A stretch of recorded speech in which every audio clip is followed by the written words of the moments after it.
જ્યોતિષ અને વિજ્ઞાનનો અનેરો સંગમ એટલે જ્યોતિષ ગુરુ ડોક્ટર પંકજ નાગર. જ્યોતિષ એક વિજ્ઞાન. નમસ્કાર દર્શક મિત્રો, ફરીથી દર્શક મિત્રો જેટીપીએલ ગુજરાતીના અમારા જ્યોતિષ વિજ્ઞાન કાર્યક્રમમાં નૂતન વર્ષ અને દિવાળીની ખૂબ ખૂબ શુભેચ્છાઓ સાથે ફરીથી આપનું સ્વાગત છે. આજે બીજો એપિસોડ છે દિવાળીનો. ત્યારે દર્શક મિત્રો, છેલ્લા 8 વર્ષથી આપણે આ કાર્યક્રમ સાથે પરસ્પર એકબીજા સાથે વાતો કરી રહ્યા છે, જોડાઈ રહ્યા છે. ત્યારે નવા વર્ષના આ નવા દિવસમાં જે મળવાની, વાત કરવાની જે અનોખી એક જબરદસ્ત એક ફિલિંગ થાય છે, ત્યારે દર્શક મિત્રો ખૂબ જ આપનો આભાર કે છેલ્લા 8 વર્ષથી આપણે એકબીજા સાથે સંકળાયેલા છીએ. એકબીજાની ખૂબ ખૂબ શુભેચ્છાઓ છે. અને સર્વે દર્શક મિત્રોના પંકજભાઈ આપણે ખરેખર આભાર માનીએ કે એ લોકો આપણી સાથે જોડાયા છે. અને આજના નવા દિવસોમાં જે અનોખી અનુભૂતિ થાય છે જ્યારે આપણે આજે વાત કરી રહ્યા છીએ નવા વર્ષમાં, ત્યારે ખૂબ ખૂબ શુભેચ્છાઓ દર્શક મિત્રો. અને એપિસોડમાં શરૂઆત કરીએ. પંકજભાઈ, આપનું સ્વાગત છે કાર્યક્રમમાં. નમસ્કાર અશોકભાઈ, અને નમસ્કાર માલ વહાલા દર્શક મિત્રો.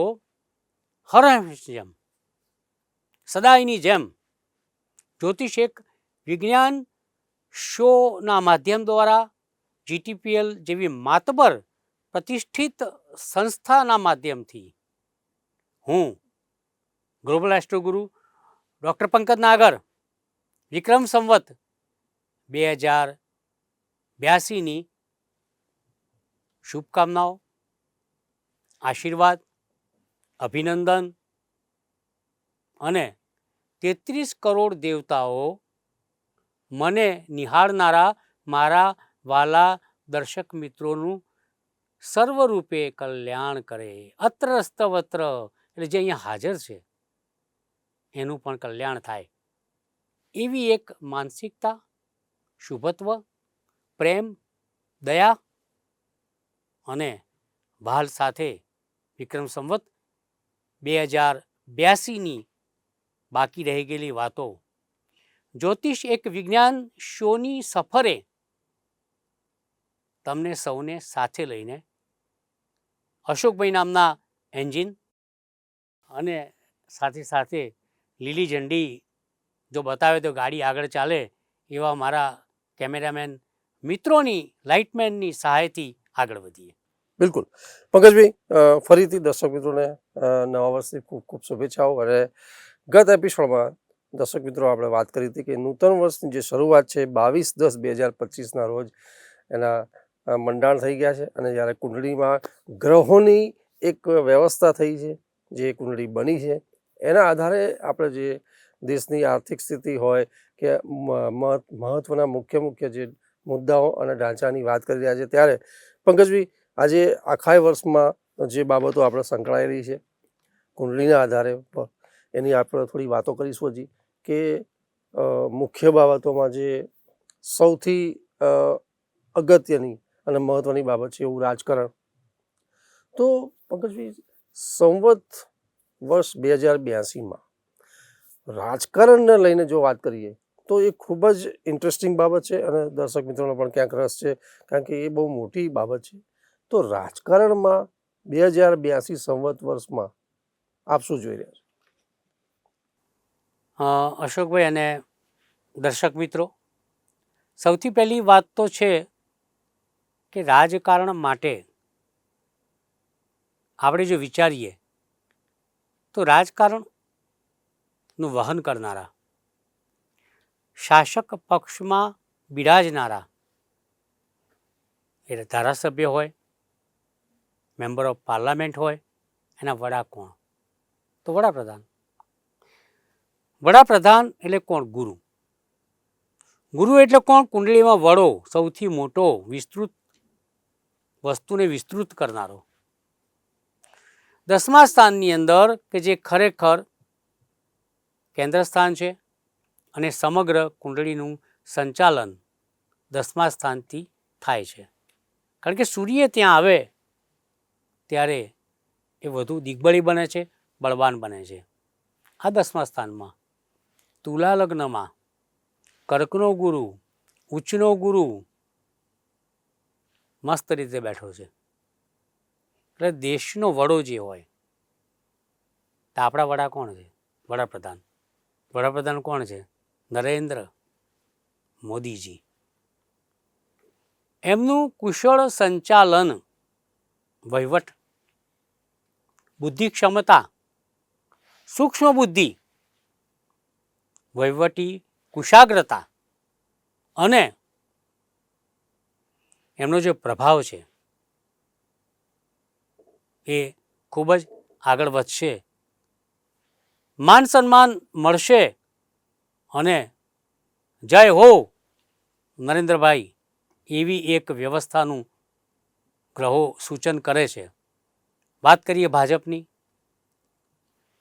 મંગળલાલ, સૂર્યલાલ બંને કેન્દ્રમાં, અલબત્ત એક અસ્તમાં એક નીચમાં, પરંતુ જે રાશિમાં સૂર્ય નીચ રાશિમાં છે એ રાશિમાં મંગળ અસ્તમાં છે. એને હું કહીશ કે અધિક નીચાંશ યોગ. અધિક નીચાંશ યોગ એટલે કે કુંડળી તુલા લગ્નમાં હોય, શનિ યોગકારક હોય, શુક્રનું પ્રાધાન્ય હોય અને ગુરુ કર્ક રાશિમાં ઉચ્ચનો હોય, સ્વાતિ નક્ષત્ર હોય, રાહુની દશા હોય, તો રાજકારણની દ્રષ્ટિએ લાલ રંગ છા જાયેગા. ભગવો રંગ દરેક જગ્યાએ લહેરાશે. કેસરી રંગની બોલબાલા વધશે.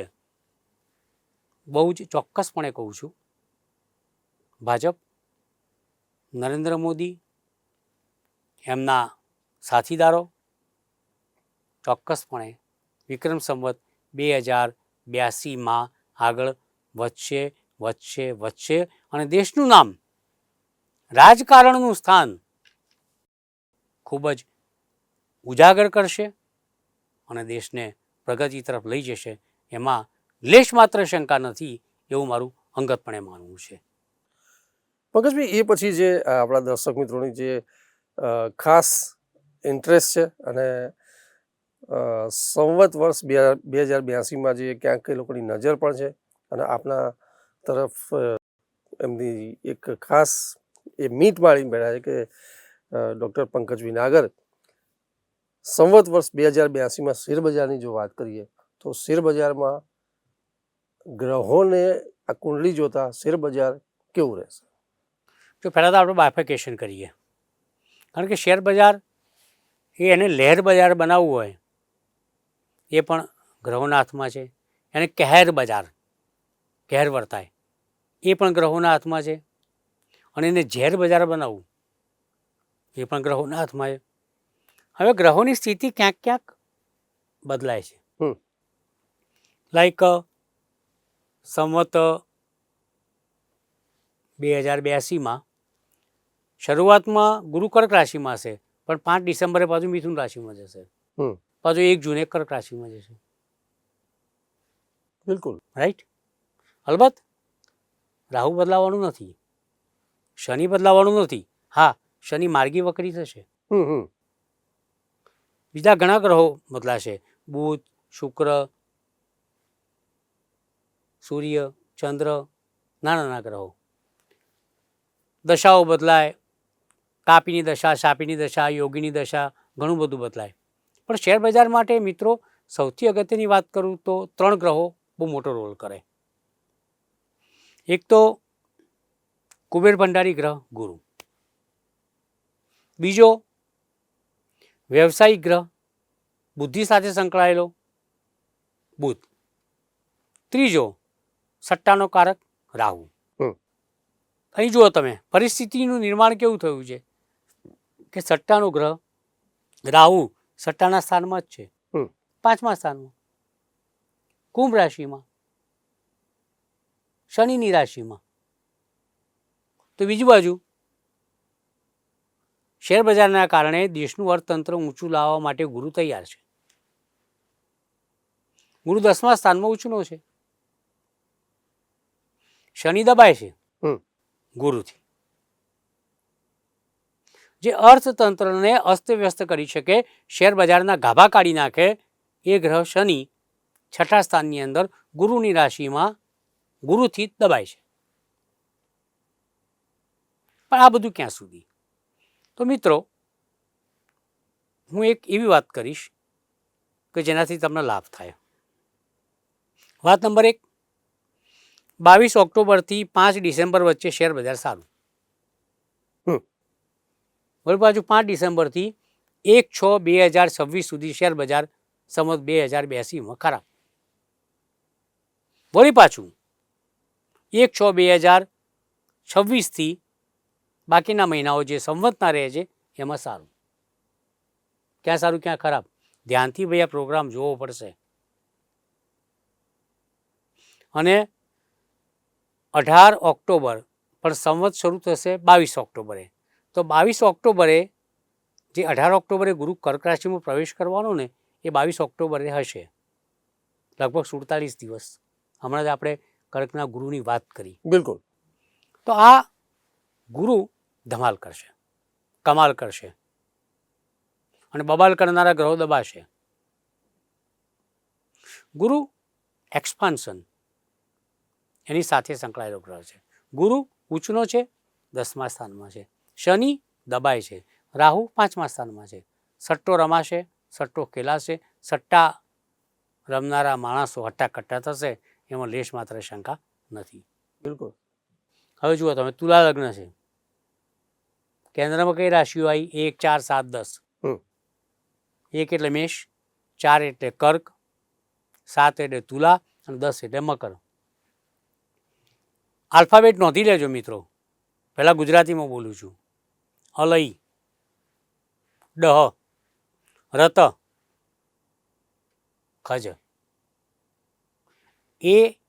ALEI, DH, RT, KH એટલે ખ, કે પણ ચાલે, અને જે. ઉપરાંત સ રાશિથી શરૂ થતા શેર. ગુરુ બળવાન છે textile, pharma, agriculture, finance, power. આટલા શેરોની અંદર રોકાણ કરો તો ફાવશો. બીજી બાજુ રાહુ બળવાન છે એનર્જીના, સોલાર સિસ્ટમ, ઇલેક્ટ્રિક પાવર, એના શેર ઉચકાશે. આ તમને કયા ક્ષેત્રના શેર ઉચકાશે અને તમને ઉચકશે એની વાત છે. કયા આલ્ફાબેટના શેર છે જે તમને આલ્ફા બીટા ગામા કિરણોત્સર્ગ શક્તિઓનો પરિચય કરાવશે. ગુરુ હેલ્પ કરશે, રાહુ હેલ્પ કરશે, શનિ જે હેલ્પલેસ છે દબાશે. લગ્નેશ શુક્ર છે, 12મે છે કુંડળીમાં. એટલે શેર બજારની અંદર મારું માનવું છે કે 22 ઓક્ટોબર 2025થી 5 ડિસેમ્બર 2025 વચ્ચે રાહુપ્રયોગ કમાઓ. 1/6/2026થી સંવત પૂરું થાય ત્યાં સુધી પુનઃ કમાઓ. અને તમે જોજો, જબરજસ્ત શેર બજારની અંદર ધમાલ થશે, એમાં લેશ માત્ર શંકા નથી. તો આ શેર બજારની એક અદ્ભુત વાર્તા મેં તમારી સમક્ષ રજૂ કરી. હવે બીજો પોઈન્ટ. બિલકુલ પંકજભાઈ, શેર બજાર પછી એવી જ એક આપણા દર્શક મિત્રોની જે એક મીટ માળીને બેઠા છે અથવા તો ભીતિ છે ક્યાંક એ લોકોને આખું વર્ષ નજર રહે છે એવી બાબત સોના ચાંદીની વાત કરીએ. પંકજભાઈ, સોનાને લઈને બહુ જ લોકો એક ખાસ નવા વર્ષમાં જે સંવત 2082માં એક એવી બાબત એ લોકોના મગજમાં 100% છે કે શું આ ભાવ લાખ રૂપિયા ઉપર નીકળી જશે કે લાખની નીચે જ રહેશે? તો 2082 સંવત વર્ષમાં સોનું ચાંદી અને ક્યાંક થોડી મોંઘવારીની વાત કરીએ, જીએસટી પણ હમણાં કંઈક સારું એ લોકોએ સરકારે રાહત આપી છે, તો થોડી મોંઘવારીની અને સોના ચાંદીની થોડી વાત કરીએ. અશોકભાઈ, પહેલી વસ્તુ કે સોનું પીળો રંગ ગુરુનો, કર્મસ્થાનમાં 10મા સ્થાનમાં ઉચ્ચમાં ગુરુ. હમ પુનઃ બોલીશ 22 ઓક્ટોબરથી 5 ડિસેમ્બર 2025માં સોનું આસમાને. પાછું જૂનમાં સોનું આસમાને 2026. હમ. જૂનથી આખું સંવત. સૌથી વધારે સોનાનો ભાવ તમારે જોવો હોય તો ઓક્ટોબર, નવેમ્બર, લગભગ ડિસેમ્બર 2025. પાછું એપ્રિલ, મેમાં સોનું ઉપર, ફરીથી પણ એપ્રિલ 2026. હમ. વળી પાછું નવેમ્બર, ડિસેમ્બર, જાન્યુઆરી, નવેમ્બર ડિસેમ્બર 2026 અને જાન્યુઆરી 2027. તમે 1,10,000 ગ્રામની વાત કરી લાગે છે. બિલકુલ. હું 10 લાખની વાત કરીશ. 100 ગ્રામ મસ્ત મજાનું બિસ્કિટ. આ બિસ્કિટ આસમાને ઉડશે. 10 નહીં, 11 લાખ થશે, 12 લાખ થશે, પણ 2026ના અંત પહેલા. હમ. સો ધેરફોર અંગ્રેજીમાં કહેવામાં આવે છે, આથી તમે જો આ શો જોયા પછી સોનાની અંદર રોકાણ કરશો તો પૈસાની મોકાણ નહીં રહે. એમ આઈ રાઈટ? આ વસ્તુ મેં આ 8 વર્ષથી હું ઘણી બધી જગ્યાએ સોનાની વાત કરી ચૂક્યો છું. બિલકુલ. થોડા બોલ્ડ બનો, ગોલ્ડ લો. પણ શું લોકોનો શેર બજાર તરફ મોહ વધારે છે? બિલકુલ સર. કારણ કે વસ્તુત્વ એવી છે વાત કે ભાઈ શેર બજારમાંથી કમાઈએ તો સોનામાં રોકાણ કરીએ, પણ સોના જેવું રોકાણ એકેય નહીં. શેર બજારનું રોકાણ ક્યાંક ધોખાચડી કરી જાય. शेयर बाजार धोखा दे सकता है, सोना मौका देता है. मौका और धोखा. बिल्कुल बिल्कुल. એટલે હું વિનંતી કરીશ કે સોનું સૌનું બની શકે તો એના માટે કંઈ નહીં તો તમે જે વર્ગમાંથી આવતા 1 ગ્રામથી શરૂઆત કરો. અશોકભાઈ 10 ગ્રામની વાત કરી, મેં 100 ગ્રામની વાત કરી, અને કેટલાય માધાતા જે કિલોની વાતો કરતા હશે. પણ એ પ્રમાણિકતાની વાત છે. હું એવા સોનાની વાત કરું છું કે તમારા સફેદ નાણાંમાંથી થોડું થોડું ખરીદો. સોનું ખૂબ જ ઉપર આવશે. મેં હમણાં જ વાત કરી કયા મહિનામાં આવશે, ક્યારે આવશે, કેમ આવશે. ચાંદી પણ ખૂબ જ વધશે, કારણ કે બુધ અને શુક્ર વચ્ચે પરિવર્તન છે. બુધ એ ચાંદીનો કારક છે, શુક્ર એ એમાં વધારો કરે, 12મા સ્થાનની અંદર છે, પરિવર્તનમાં છે બુધ અને શુક્ર. બુધ શુક્રની રાશિમાં, શુક્ર બુધની રાશિમાં. આથી ચોક્કસપણે ચાંદી પણ આસમાને તમને લઈ જશે, તમારા જીવનને ચાંદી ચાંદી કરી નાખશે. તો સોનું અને ચાંદી બિલકુલ એક એવા રોકાણના માધ્યમ છે કે જે મધ્યમ નથી પણ ઉત્તમ છે. આથી ધેરફોર સોના ચાંદીમાં રોકાણ કરજો. શેર બજારની અંદર તમારી બુદ્ધિશક્તિનો પૂર્ણ ઉપયોગ કરજો, કારણ કે મારી પાસે એટલું નોલેજ નથી. ગ્રહોનું નોલેજ છે એટલે મેં તારીખ મહિના બધું આપી દીધું તમને, પણ તમારે ક્યારે એમાં શું કરવું એ તમારો વિષય છે. આલ્ફાબેટ આપ્યા, સ્ક્રિપ્ટ્સ કયા ક્ષેત્રની આગળ વધશે એ પણ મેં આપને જણાવી દીધું છે. તો બોલ that is in your court, you know how to play. મેં નાખી દીધો દડો તમારી કોર્ટમાં, તમારા વિસ્તારમાં. તમારે કેવી રીતના ફટકારવો તમારે જોવાનું. ફ્લૂક મારશો જીલાઈ જશો, ગ્રાઉન્ડ શોટ રમશો તો ચોકડી લાગશે, એટલે છેવટે 1 રન તો મળશે જ. એ વાત નિશ્ચિત છે. બિલકુલ બિલકુલ. am I right? બિલકુલ. પંકજભાઈ, તમે ખૂબ જ સુંદર વાત કરી અને ક્યાંક તમે સારો એવો ઈશારો પણ કરી દીધો કે દર્શક મિત્રો, જો નવા વર્ષમાં કોઈ સંકલ્પ લેવાની વાત હોય તો જ્યારે આજે શેર બજારની કે સોનું ચાંદીની વાત થઈ છે કે પ્રોપર્ટીની વાત થઈ છે, તો થોડું થોડું ક્યાંક તમે સોનાનું પરચેસ કરવું અથવા તો ઇન્વેસ્ટ કરવાનો કંઈક આગ્રહ રાખશો તો જેમ પંકજભાઈએ કીધું કે 2026 એન્ડ સુધી આ તમને ખૂબ સારા એવા मौका भी आपसे, क्योंकि सोना मौका देता है આપના કહેવા પ્રમાણે. પંકજભાઈ, કાર્યક્રમમાં સમય ઓછો છે પણ હજી નવા વર્ષ ધર્મ એક મુખ્ય બાબત જે એની એ તરફ જ આવી રહ્યો હતો કે ધાર્મિક બાબત એ એક જબરદસ્ત બાબત છે આપણા દેશમાં અત્યારે, અને એમાં બધા ઘણી બધી અનવોન્ટેડ ઇસ્યુઝ પણ થઈ જતા હોય છે અને રંગ લાગી જતા હોય છે.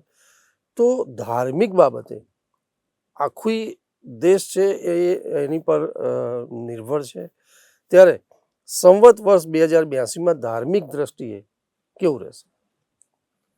ધર્મ અને ગુરુ, આધ્યાત્મવાદ અને શનિ.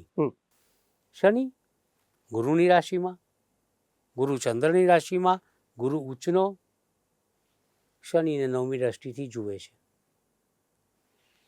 કૌભાંડોનો માલિક રાહુ અને સ્કેન્ડલમાં સહકાર આપનાર મંગળ હસ્તનો છે, રાહુ 5મે છે. 22 ઓક્ટોબરથી 5 ડિસેમ્બર વચ્ચે મને કોઈ મોટી દુર્ઘટના ધર્મ ક્ષેત્રે લાગતી નથી.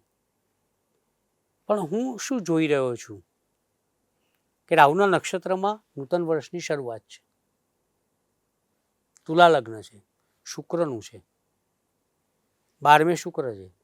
એટલે 5મી ડિસેમ્બરથી નવા સંવતના જૂન સુધીનો સમય, જ્યારે મિથુનનો ગુરુ થાય, ગુરુ વક્રી થાય, શનિ વક્રી થાય, ત્યારે શુક્રના કારણે, તુલા લગ્નના કારણે ધર્મમાં સેક્સના સ્કેન્ડલ કોઈ બહાર આવે એવી પૂર્ણ શક્યતાઓ મને દેખાય છે. અલબત્ત આ વાત કંઈ નવી નથી, પરંતુ મને એવું લાગે છે કોઈ મોટા પ્રમાણમાં સ્કેન્ડલ બહાર આવવાની પૂર્ણ શક્યતાઓ છે. બિલકુલ. કોઈ ધર્મગુરુમાં મોટું માથું હોય એનું અવસાન પણ થઈ શકે છે આ સમયની અંદર. આ પણ એક પ્રિડિક્શન ખાસ ધ્યાન રાખજો. બિલકુલ. મનમાં છે બોલીશ નહીં પણ થશે, એ વાત સુનિશ્ચિત છે. આ વાત થઈ ધર્મની. પંકજભાઈ, આપનો વિશેષ આભાર, અને દર્શક મિત્રો નવા વર્ષના ખૂબ ખૂબ આપણે શુભેચ્છાઓ સાથે આજે બીજો એપિસોડ પૂર્ણ કર્યો છે. પરંતુ જે નૂતન વર્ષ સંવત 2082માં આપની જે ઇંતજારી છે, જે રાશિ જાતકોની છે, અને પંકજભાઈ એનું પ્રિડિક્શન પણ આપણે નેક્સ્ટ એપિસોડથી આપણે લેવાનો પ્રયત્ન કરીશું, અને દરેક રાશિ જાતકોને, આપણા દરેક જીટીપીએલના વ્યુઅર્સને એ આખા વર્ષમાં જે મુખ્ય ગ્રહો છે, ગુરુ, શનિ, રાહુ, આ ગ્રહોને આધારે જે બાબતો બનવાની છે રાશિ જાતકોમાં, એનું આપણે ખૂબ જ ડાયફુલ પ્રિડિક્શન કરીશું. પંકજભાઈ સાથે એના માર્ગદર્શન લઈશું. અત્યારે રજા આપશો. નમસ્કાર. દિવાળી અને નૂતન વર્ષની ખૂબ ખૂબ શુભેચ્છા. મારા તરફથી પણ દિવાળી અને સંવત 2082ની હાર્દિક શુભકામનાઓ. નમસ્કાર. જ્યોતિષ એક વિજ્ઞાન.